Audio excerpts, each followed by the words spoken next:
Le concept d'intelligence économique est discuté.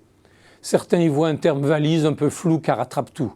D'autres reconnaissent les mérites d'une hygiène stratégique consistant à surveiller son environnement concurrentiel de façon délibérée, organisée et proactive, en continu.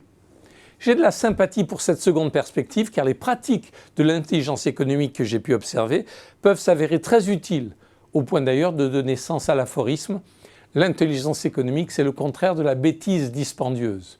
Car en permettant de déceler très tôt des enjeux stratégiques, ces pratiques peuvent éviter les efforts coûteux qui exigeraient le plus souvent un repérage trop tardif de ces mêmes enjeux stratégiques.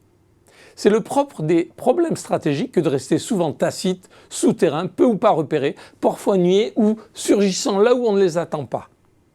Les problèmes opérationnels se manifestent frontalement, vous explosant au nez, appelant des solutions immédiates.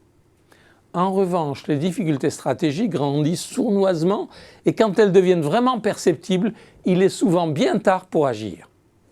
Quand les grands groupes hôteliers mondiaux ont fini par prendre la mesure de la menace stratégique que Airbnb allait représenter pour eux, le mal était fait. C'est qu'un des sujets majeurs de l'intelligence économique pour la stratégie consiste certes à suivre les principaux concurrents pour décoder leurs manœuvres stratégiques, voire les anticiper, mais aussi à élargir la focale pour repérer les nouveaux venus, acteurs non conventionnels qui s'invitent dans les arènes stratégiques établies. Il faut alors déconstruire les business models de ces nouveaux concurrents atypiques pour en percevoir la solidité, la pertinence et la durabilité. L'intelligence économique recouvre des volets multiples. La veille technologique, dont la veille brevet, les études marketing, la veille réglementaire, les risques géopolitiques, le suivi des concurrents bien sûr, etc. Il en découle un sentiment de foisonnement et le plus souvent un éparpillement des actions conduites ici et là au sein de l'organisation pour prendre en charge ces différents volets. C'est que plusieurs directions fonctionnelles mettent en place des guetteurs pour couvrir leur champ de responsabilité et c'est très bien en soi. Notons que le terme de guetteur est préférable à celui de veilleur car les veilleurs sont réputés s'endormir. Pour éviter l'éparpillement, c'est alors affaire de ciblage, de couverture des thèmes à traiter et d'organisation pour coordonner, partager, analyser et synthétiser. C'est souvent là, sur l'analyse et la synthèse, que le bas blesse. Alain Boer, mon collègue au CNAM, a coutume de suggérer qu'en matière de renseignement, le sujet prioritaire n'est pas de se greffer plus d'oreilles, mais de s'assurer qu'il y a un cerveau entre les oreilles.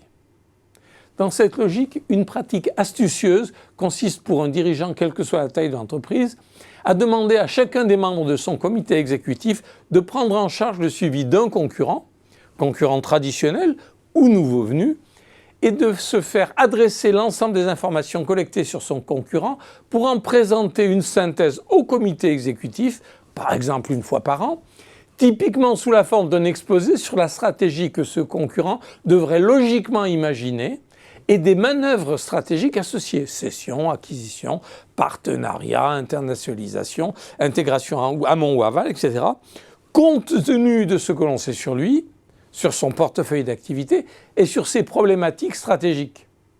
L'intérêt de cette pratique est clair, les dirigeants sont ainsi impliqués dans l'intelligence économique et l'analyse concurrentielle, les guetteurs alimentent des dirigeants et sont donc motivés pour ce faire. L'exercice consistant à penser la stratégie du concurrent depuis sa fenêtre est souvent très éclairant. Que ferions-nous si nous étions dans leurs chaussures ?